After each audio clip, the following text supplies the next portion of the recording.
these guys are just all so young, and a lot of them are really still very unexperienced, and yet they're so cool in handling the media and everything and the pressure. I think it's, every time I see them, I think it's absolutely exciting to see how cool these guys are. And one guy who's always very cool also is Fabian Keim. Hello there. Hello. It's hot in your car. Oh, quite hot, really hot. What are we going to expect? Something like 70 degrees in the cockpit, maybe? Yeah, I think something like that. So are you a fan of sauna? I like sauna, but not in the car. All right, but obviously it's part of the deal, and we're excited that because yesterday we had terrible weather conditions here, so I guess it being sunny and dry is always good for the race. Yeah, for sure. It will be a very, very hot race, especially for the brakes and for the tires. But yeah, we are looking really forward. And also from your position, P3, I mean, you've got Tom and Maxime in front of you, and I mean, it's so hard to overtake here, so what are you going to do? Yeah, try to do no mistake and hope that the guys in front do a mistake and then try to overtake them. All right, well, sounds good. Thank you so much. Best of luck for the race, and I'm going to try with one hand to close this. I can't, but then surely Christine will help me here, so thank you for that. And yeah, so we're very psyched to get racing here in just a bit. So everybody fasten your seatbelts and do enjoy this race. And now here's your commentator.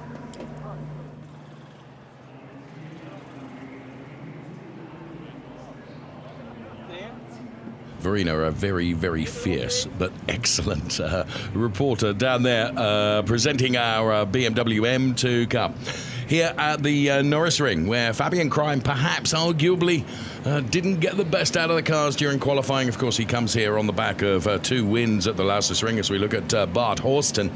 And welcome to the BMW M2 Cup. What a fantastic cup this is, and as Verena has indicated, littered with young talents, all of whom are on a planned trajectory, potentially dependent upon what they're able to do, of course, their results in terms of making their way in motorsport. And, of course, Lewis Ankerfand, who took the victory in the BMW M2 Cup last year, is racing in the DTM Trophy. So, too, is Colin Carasani, a race winner in the DTM Trophy. So, a very real opportunity for these young stars to make their way in motorsport. As we look at Aaron Venish, then, in final stages of preparation ahead of this race. And Fabian Keim was saying how hot it is inside the car. You should come into my commentary studio, I tell you. That really is a sauna. Alessia Kreuzpointner, one of the 2 Kreuzpointners on the grid, Alessia and Jacqueline as well. Delighted to see them here. We are 3 minutes away from the start of the BMW M2 Cup getting underway at the Norisring. Really challenging 2.3 kilometers for all of these drivers. The number 11 car that we can see there is Sean Fuster. Sean is one of the most likeable young men, and Sean, who his best results so far came in race 2 at Norisring, where he put it into P5. He is a talent to be watched, is young Sean Fuster. Look out for him, a name that is going to go places, I don't doubt, as is Jarno Dow. In the number 14 car, although he is going from the very back of the pack. So he's got a lot of overtaking to do during the course of this race. Well, we really are at the sharp end of all the action then, as you can see, as we go into the starter's position. And now you can see the lights, the gantry and the grandstands, which are full here at Norisring. It's always a fantastic atmosphere here. We're just a few kilometers from the city centre of Nuremberg, and it's a brilliant place for the BMW M2 Cup stars to race. It is absolutely wonderful here.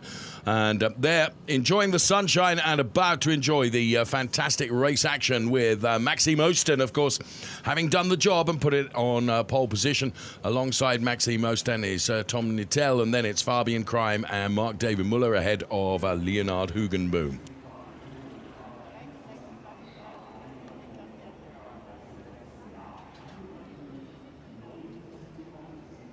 What a sight that is as we look at the assembled grid. What a success story the BMW M2 Cup is.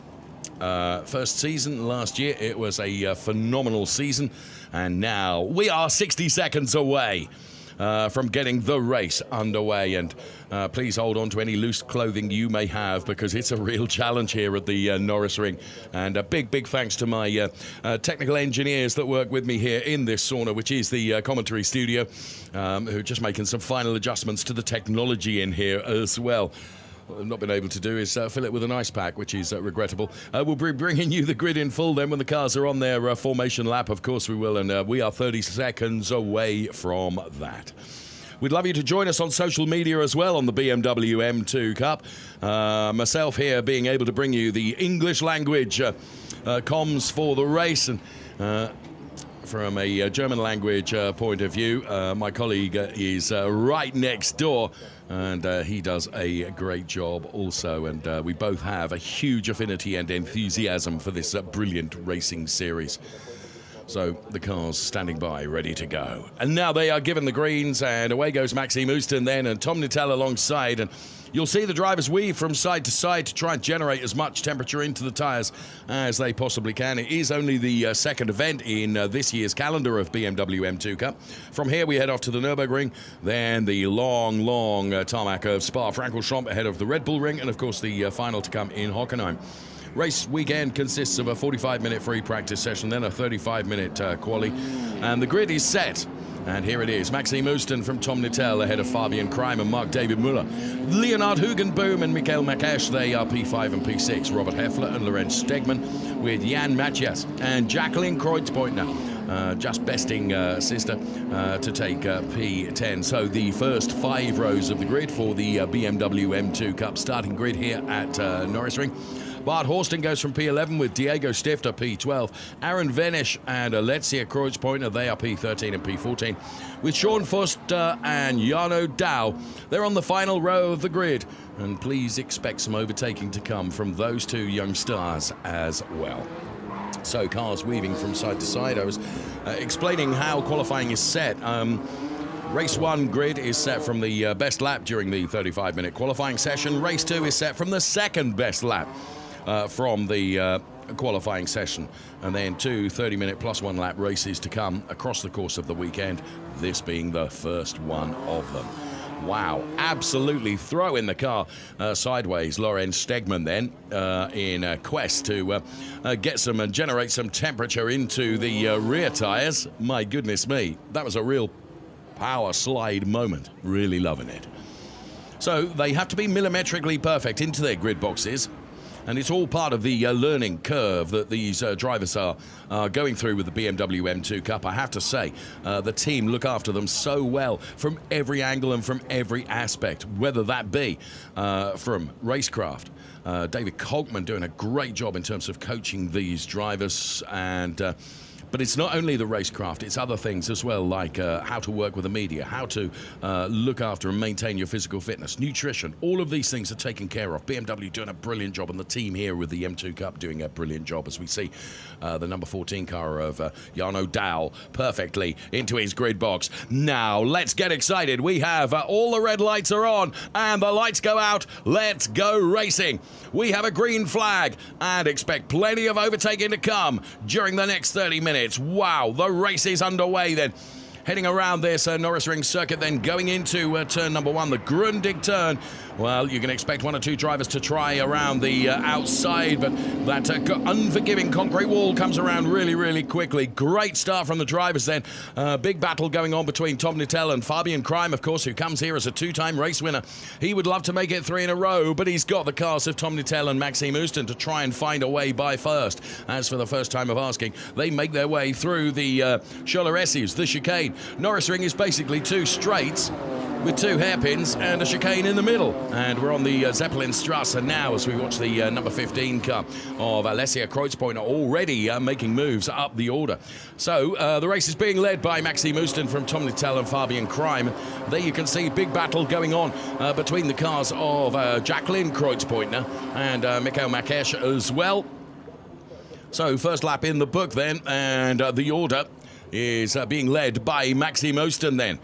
Who's that having a dive on the inside here? Going into the Grundig turn. Racing room is left. Good racecraft from all the drivers in terms of respecting each other. It's something else which is taught and learned by these young talents who are exhibiting that absolutely perfectly. So we let the first couple of laps get underway. Good move there from the number 25 car of Diego Stifter, all yellow. Now, the other real feature of the BMW M2 Cup is, of course, that the drivers, until they get to the race weekend, do not know which car they will be driving. because the cars are swapped around during the course of the season, so no one driver can suggest that he has an advantageous car because they are all changed around. Heffler and Makesh having a battle then in the number 53 and 47 cars, and the second lap is put into the book. This is brilliant stuff. Now you can see a real battle going on here from Bart Horstman on Lawrence Stegman, and that's a little bit further down the order. It's for P10 and P11.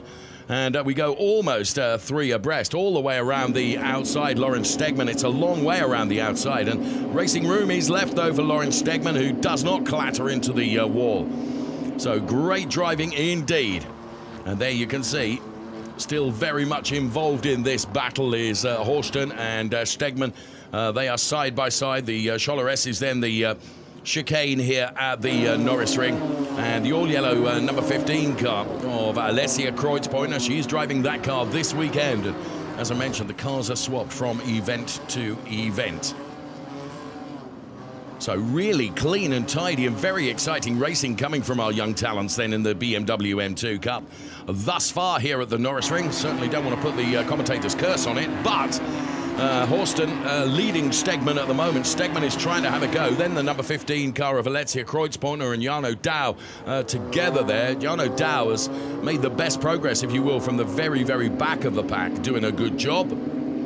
And the order is Maxime Oostum from Tom Nittel and Fabian Krime. Then it's Leonard Hugenboom and then Mark David Muller ahead of Michael Makesh. Then it's Hefter, Stifter, Kreuzpointner and Horsten rounding out the top 10.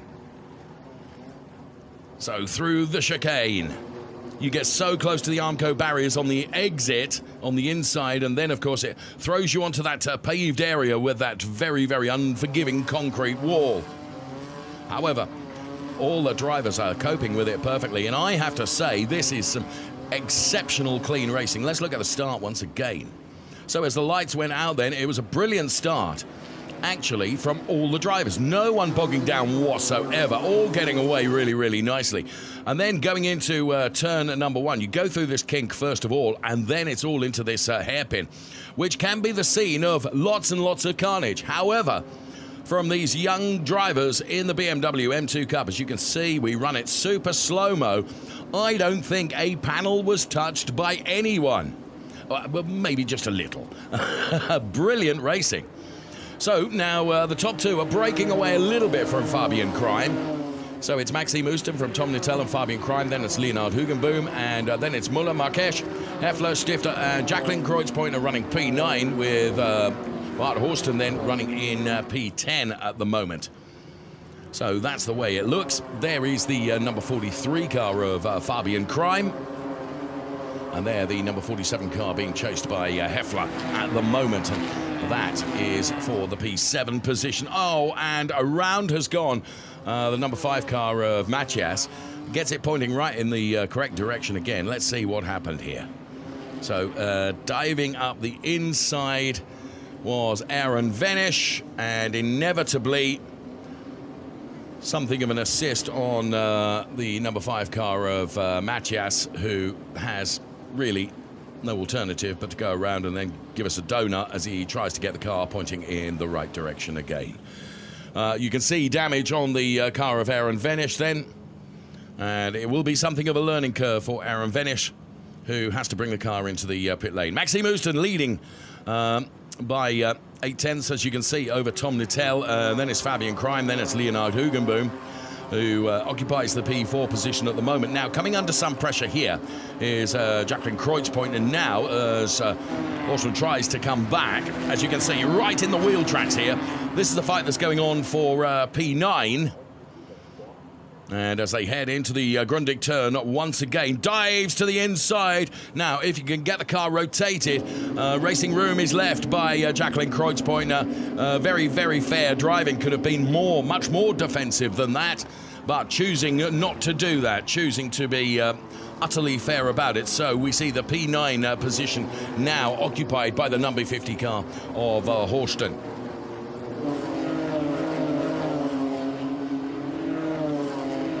So Oostum, Nittel, Krime and Hugenboom, they are the top 4.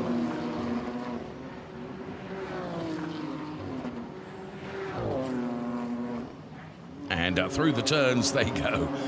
You cannot take your eyes away from the action for one moment as the number 99 car of Lawrence Stegman goes side by side with Jarno Dow. Jarno Dow is on something of a mission. Now, bear in mind, he started right from the back of the pack. Jarno Dow is really making progress here. However, he needs to be able to close the door on the number 99 car of Lawrence Stegman. And around the outside of the Grundig turn is not the optimum place to be. Oh, and he's just squeezed out by Stegman. Brilliant racing between the two of them. Absolutely fantastic to watch. So Stegman is running in P11, Jarno Dow running in P12.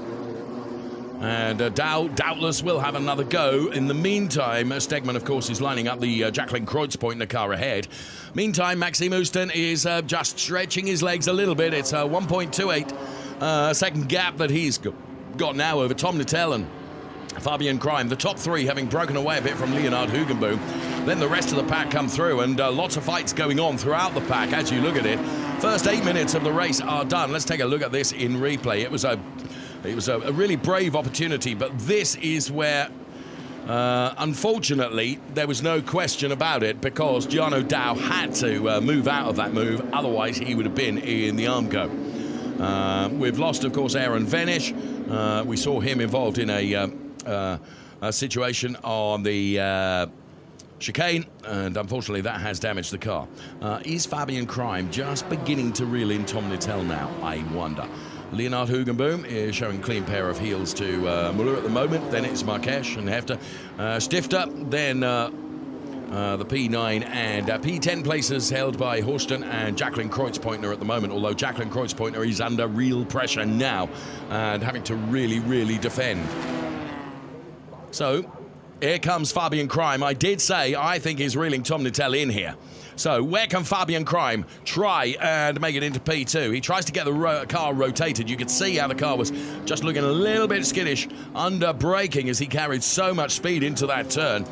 That, for the benefit of Tom Littell, for the moment means he can breathe a sigh of relief, but Fabian Crime is certainly looking very lively. Now, the incident involving cars number 12 and 5 is going to be looked into. That was the Aaron Venish and Matches incident that I was talking about just a couple of moments ago. It's going to be investigated after the race.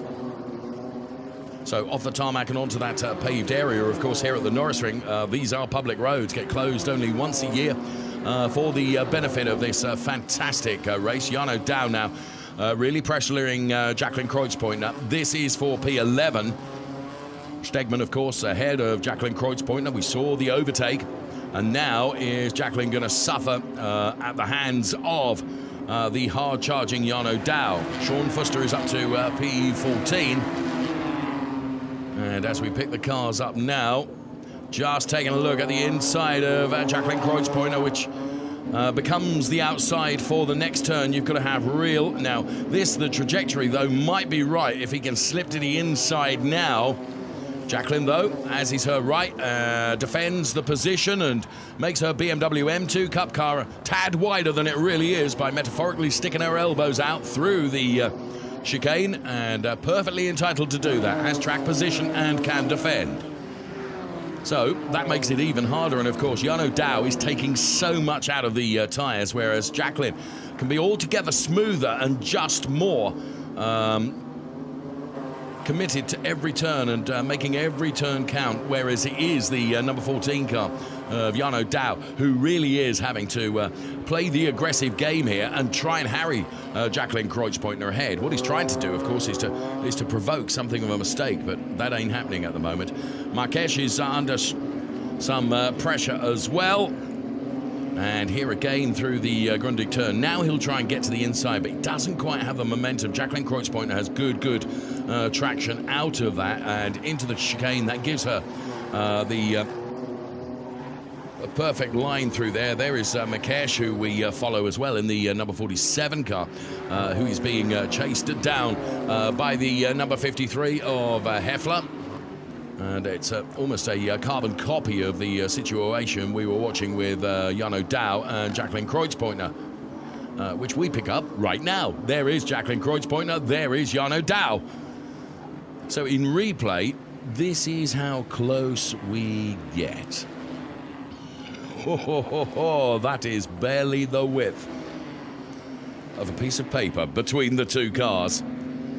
Very clean and tidy, to be fair, because there was no contact there. Maxime Houston really has got the pace, and as you can see from the graphics on the left-hand side of his screen, has opened up a very nearly 2-second gap. Now, the number 99 car is driven by Stegman, the number 25 car, driven by Stifter. So Stegman having done a good job in getting by the all-yellow car of Diego Stifter. So there, out on his own, is Horston. Bart doing a good job running in this P8 position. Top three, Houston, Nittel and Crime have not changed. The margin, though, between Nittel and Crime is but 8/10. However, and here we can see again, this battle has really been raging between these two as Heffler then tries to find a way past Marques, but again, like Jacqueline Kreutzpoint and Marques doing a very, very good job in defending here and just placing the BMW M2 Cup car to make sure that any advance and any attack that comes from the car behind is thwarted. Doing a very good job, and that, of course, is all part of the racecraft that is being taught to these young talents in terms of not only being able to attack, but also to defend your track position as well when perhaps arguably the driver and car combo behind you is perhaps quicker. It's all very well being quicker. You've got to find a way by, and at the moment, Marques has been able to prevent Heffler from coming through. Heffler all the way around the outside, then just taking more out of his tyres, and you can see he gets very, very sideways there. Very good racing. Racing room is left by Marques. So we continue. My goodness me, very nearly half the race is already done. What a race it's been from the BMW M2 Cup here. We are live from the Norisring, this fantastic street circuit, and now trying just to show his face to the inside, trying to just unsettle the Marques car. Break concentration just for a moment.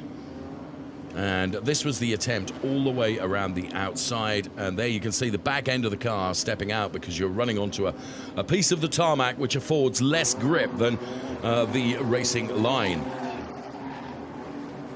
So onto the paved area, which the drivers were very much avoiding yesterday when the weather conditions, and it's almost unbelievable how the weather has changed from one day to the next, because yesterday, rain, track very, very rarely not damp in any way, shape or form at all.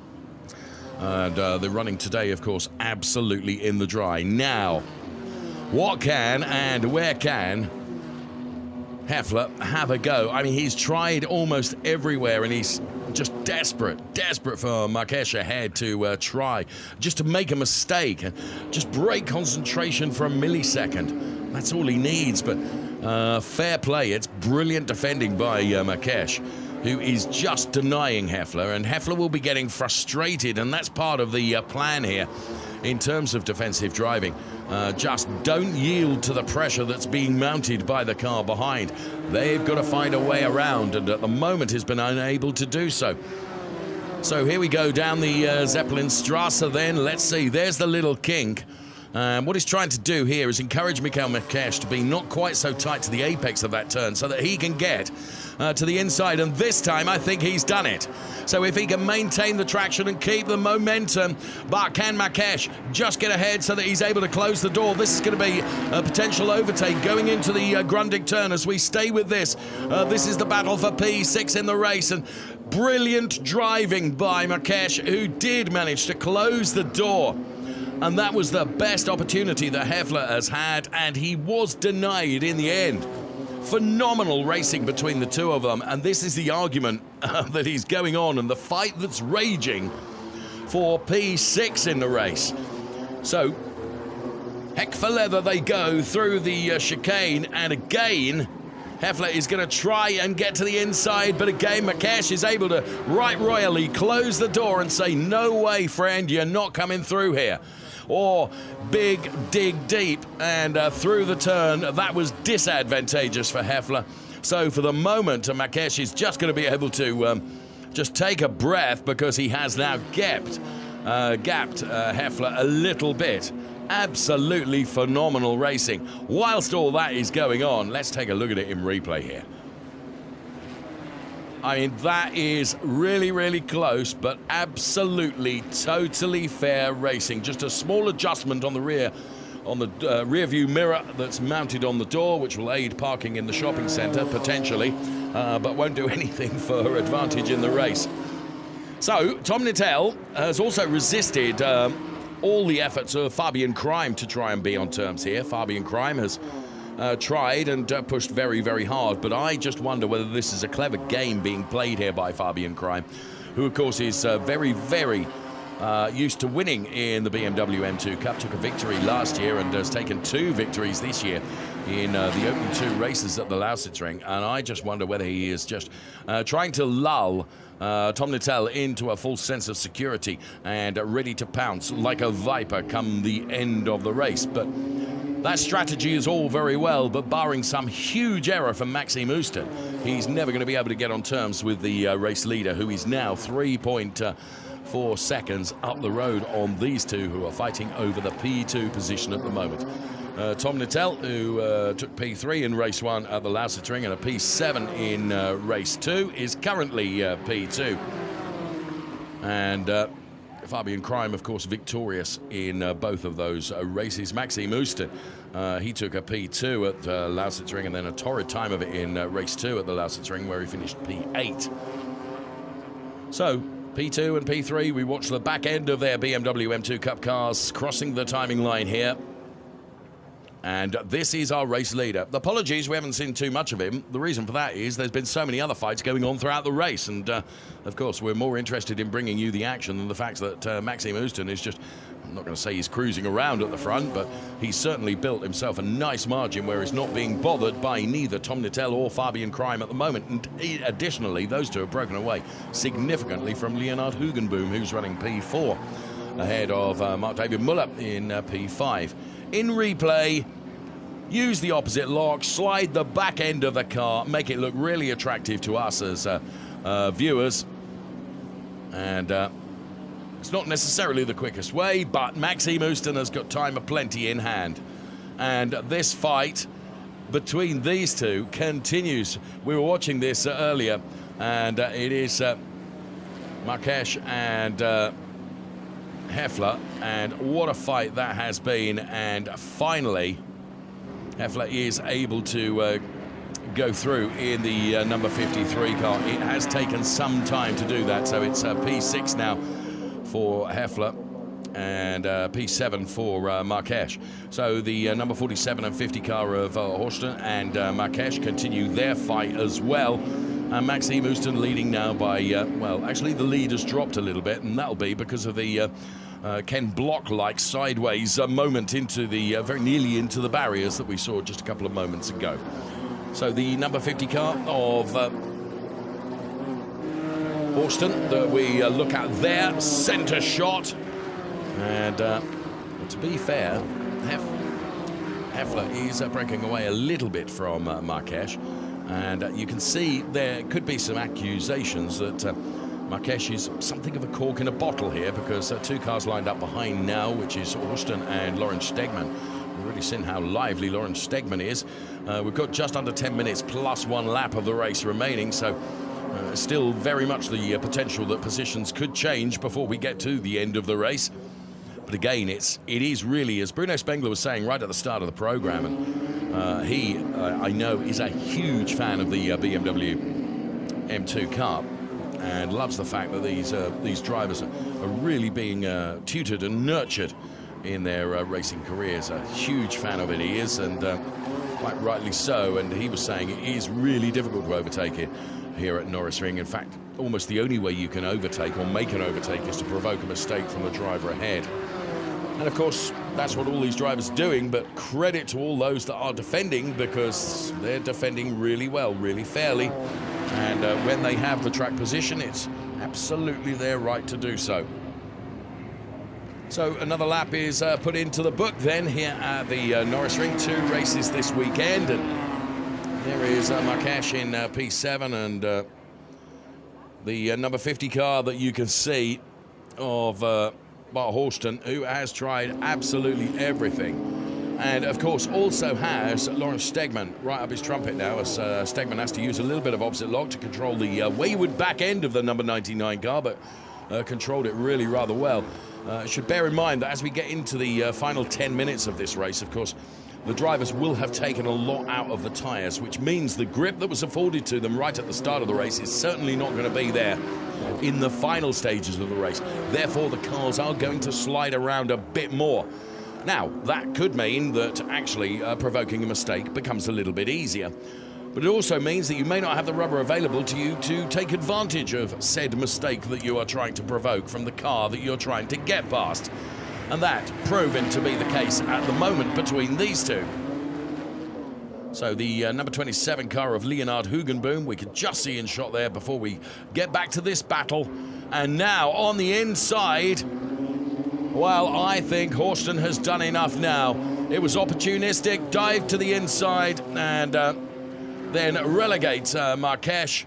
So it is number 50 now ahead of the Marquez car. So the P7 place changes, and that came after, well, I couldn't count how many laps. He tried to do that, but eventually all the persistence did pay off, and he was able to make the move count. Now, Leonard Hugenboom is under some pressure now from Mark David Muller here in the all-blue number 22 car, and do bear in mind, it got Heffler right behind as well, so it becomes something of a three-way fight going on. Just a little love tap between the two of them, nothing malicious in that. Rubbing is racing. And from our point of view, we're happy for that because it does it again. Just to let you know I'm here, friend. I have to say the camaraderie among all the drivers is fantastic. So Leonard Hugenboom then in the number 27 car under some pressure from these two behind, and as I said, it is something of a three-way fight for P4 that is going on. And what do we got? Just over 6 minutes plus a lap remaining in this awesome race. And wherever we have looked, there have been fights going on. And Fabian Krein has just not had the legs to be able to take it to Tom Nittell, neither of whom have been able to take it to Maxime Houston, who of course has had a clear track ahead of him, has been able to nail every apex and just make every rotation count. That's why he is 4 3/4 seconds up the road, having done an awesome job. It's a really, really impressive drive from Maxime Houston, to be fair. Good drive from these two as well, and I'm really, really impressed with Tom Nittell, who's just taken it all in his stride and hasn't been at all fussed by the fact that Fabian Krein, two-time race winner this season, has really, really pushed him. And talking of pushing just a little bit, you can see there a bold move to the inside from Heffler, but he yielded and took his foot off the loud pedal so that no contact was made, which is exactly the right thing to have done at that stage. So to bring you up to speed with the order, the top 10, Maxime Houston, Tom Nittell, Fabian Krein are the top 3. Then it's Leonard Hugenboom, Mark David Muller. Then it is Heffler, Horston, Marquez, Stegman, and Jarno Dahl into the top 10. Having started right at the back of the pack. So good driving from Jarno Dahl. Big mention to Sean Fuster as well, who's only one place behind and in that P11 place. So here, this is Marquez and Lorenz Stegman. Lorenz now with 4.5 minutes remaining to try and unseat the car of Marquez. And just to repeat what I said at the start of our program, that all the drivers, until they arrive at the race weekend, do not know which of the M2 Cup cars they will be driving. The cars are rotated throughout the drivers over the course of each race event to ensure that there's absolute parity between every driver. And as I say, they don't know which car that they will be driving till they get here. So no one could be accused of having a car which is performing slightly better in some way than any others. And actually, it also means that the drivers have to really, really hone their skills and be on the top of their game. So Lawrence Stegman then, who is currently running P9, trying to find a way by the car of Mikhail Marquez. who is currently running P8. I have to say, Mikhail has had to spend pretty much all of the race in a defensive mode, and he's executed it really, really well. Has remained pacey and has defended and defended. You just see in the background there the Jarno Dow car coming into the shot and being closely pursued by Sean Fuster, Swiss-based driver. All young talents, of course, in the BMW M2 Cup. And this is Fabian Crime, just giving a little kiss to the concrete. And there, from that camera angle, well, it was perhaps a bigger kiss than we expected, and certainly saw from the back. And that's Jacqueline Kreutzpointner out. So something has happened to the car of Jacqueline Kreutzpointner. That's a great shame, because she had done a brilliant job earlier on in the race, really defending very, very hard, but very fairly. And Jacqueline Kreutzpointner, another one of the stars of the future, no question about that. And unfortunately, though, for this race, it would appear it is going to be a retirement. So Jacqueline has put the car into a position of safety, indicated right as you can see, and has parked the car. Well, this man has parked the car 5.8 seconds to the good over Tom Nittel and Fabian Crime. In fact, Tom Nittel has just taken a little bit of time back out of Maxime Ouston, but Maxime is in a position of absolute comfort here in P1 and is not going to be troubled, barring disaster, over the remaining 2 minutes plus a lap, which means we're going to get at least 3, maybe even 4 laps in before the end of this race. And wow, still positions changing. This is for P5 as Heffler goes through on Mark David Muller. So well done to our team for picking up on that overtake, which I'd not seen coming. So the 53 car now ahead of 22 through the Scholler S's. Is that going to just play into the hands potentially of the number 50 car of Bart Horston? Will he be able to... and there's Jacqueline Kreutzpointner out of the car, clearly disappointed. A great shame. She is such an ambassador for the BMW M2 Cup in terms of the talent between all of our cars. And let's see. Well, to be fair, she was squeezed somewhat by Diego Stifter. That caused damage to the car, and Jacqueline deciding discretion the better part of valor and park the car up. So that's what we saw with, well, doubtless Diego Stifter will be investigated for that. And great shame for Jacqueline Kreutzpointner, who will not be able to finish this race. Meantime, this is the fight for P2. Fabian Crime, of course, knows he's going to be on the podium if everything stays the way it is, but it's P3, and he would far rather have P2. So Maxime Ouston crosses the line and starts the penultimate lap, I would suggest. And here comes Tom Nittel and Fabian Crime. The gap between Nittel and Crime, let's give it to you in absolute accuracy. It's 4/10 between P2 and P3, and a long time before we wait to see Leonard Hugenboom come into shot. That's how far up the road they are. Very nearly 13 seconds from Leonard Hugenboom. Then it is Heffler ahead of Mark David Muller, and then Bart is behind in the number 50 car, Horston. And there's the number 14 car currently running in P10, that's Jarno Dow. And then Sean Fuster, who is P11. Again, Jarno Dow and Sean Fuster having started right from the back of the pack. And now, here we can see Maxime Ouston crossing the line, and he will start the final lap, because it is 30 minutes plus a lap for our BMW M2 Cup drivers.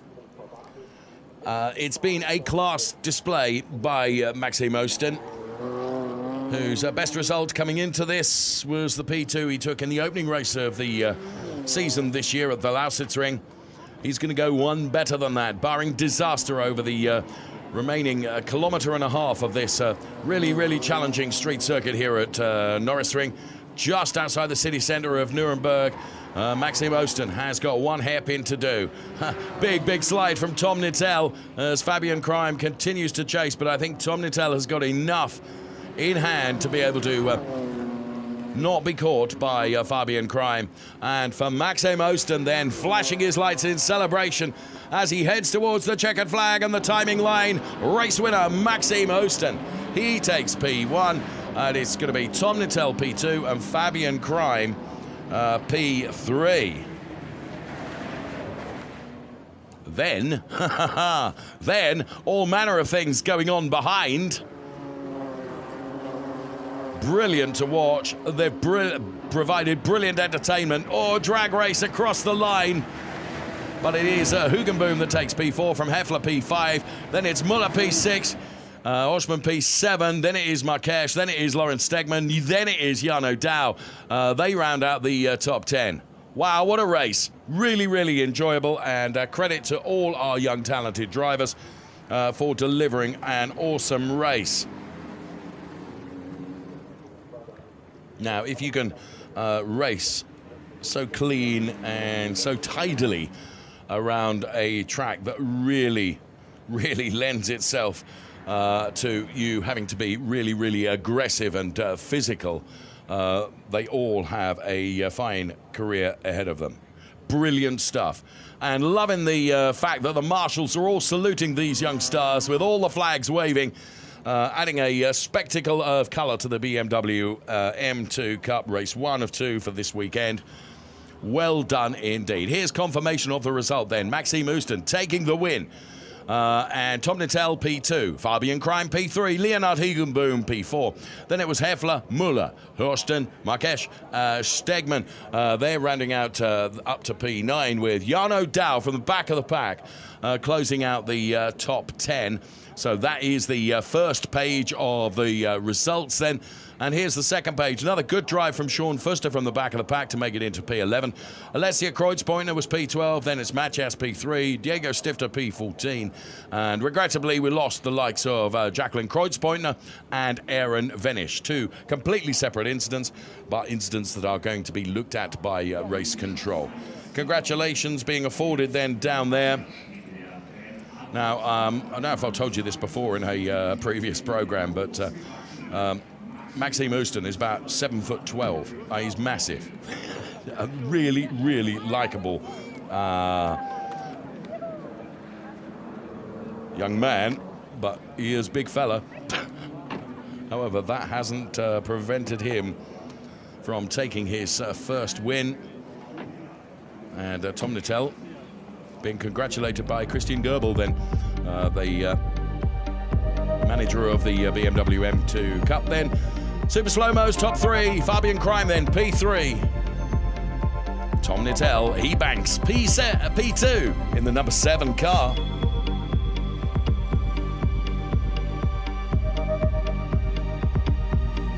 And Maxime Ooston is the race winner. So it's a P2, a P8, and a race win from Maxime Ooston, who we hear from now because he's with Verena. And I'm here with a very happy man, Maxime Ooston. Congratulations, your first victory here. So how does it feel? How excited are you? Amazing. Best race I've had here. Last year I made a mistake and that cost me P1. And now everything was perfect, so super happy. And you had a huge gap, so it was impossible to actually come close to you. So that was perfect. And I said to you, you're not even sweaty, and you said it's because it's only been half an hour. Yeah, it was perfect. Everything went well. I was consistent, could keep up with the pace, and yeah, it was very good. You did a great job. Thank you so much. Enjoy it up there on the podium. And I'm going to get Fabian Crime here as well. So congratulations to you as well. Fighting so hard, but I guess there was no chance to even overtake. I mean, you're kind of waiting for a mistake for one of the drivers to make, but you were trying your best. And you're happy with the P3 nonetheless? Yeah, for sure. On the podium, it's always a quite good feeling. But to be honest, I think the pace was a little bit faster than Tom, and yeah, but he did no mistake, so it's very difficult to overtake here. But at the end, yeah, quite happy and very, very important points for the championship. Absolutely, and you're leading the championship, so I mean, obviously expanding it there is always good. But how tough was it? It was only half an hour, but still, I mean, it's a tough track, right? Yeah, it's always tough, especially in these conditions for sure. I think the most problem was the brakes. In the middle of the race, I lost a little bit of brakes because they was quite hot. But at the end, it came back, and the feeling was much better at the end. But yeah, it's very hard in these conditions. But you did a great job. Thank you very much. Enjoy it up there on the podium. Tom Nittel, I think, is already upstairs, so back to the commentator for now. Thank you very much, Verena. Well done for catching up with Maxime. And also with the very happy with his result, Fabian Crime, of course. Fabian with the view of the, of course, of the points and the situation, how it looks, and of course he's going to bank those points and very valuable points in P3 when it comes to the end of the season. Let's see where we're at then, but much more racing to come before the end of the season, before we even start thinking about that. So some of the spectators that have been treated to a fantastic race in the BMW M2 Cup, they're supporting the marshals, who of course do a brilliant job. We race here at the Norisring as round 2 of our BMW M2 Cup. We started at the Lausitzring, of course, in May. Next we head off to the Nuremberg ring, then it's Spa-Francorchamps in September, then the Red Bull ring also in September, and Hockenheim as well in October. We'd love you to be part of the big social media family, which is part of the BMW M2 Cup. If you do a search on the BMW M2 Cup on whatever search engine you prefer, you'll be able to find out all the social media, and we would love you to be very much part of it. So please do that and follow the trials, the tribulations, and the great racing that comes from the BMW M2 Cup. Drivers then preparing themselves ahead of the podium. Now, I did tell you he's a big guy, didn't I? But very, very likeable and really approachable. If you're actually live at the Norisring this weekend and you're watching this on one of your portable devices, then I urge you to go and find Maxime Osten in the paddock area. He will be delighted, as indeed would all the drivers, to give you an autograph and photo and stuff. They're great drivers and hugely excellent representatives of the BMW M2 Cup. Here comes the podium then, and there you can see to the top step goes our race winner. National anthem time.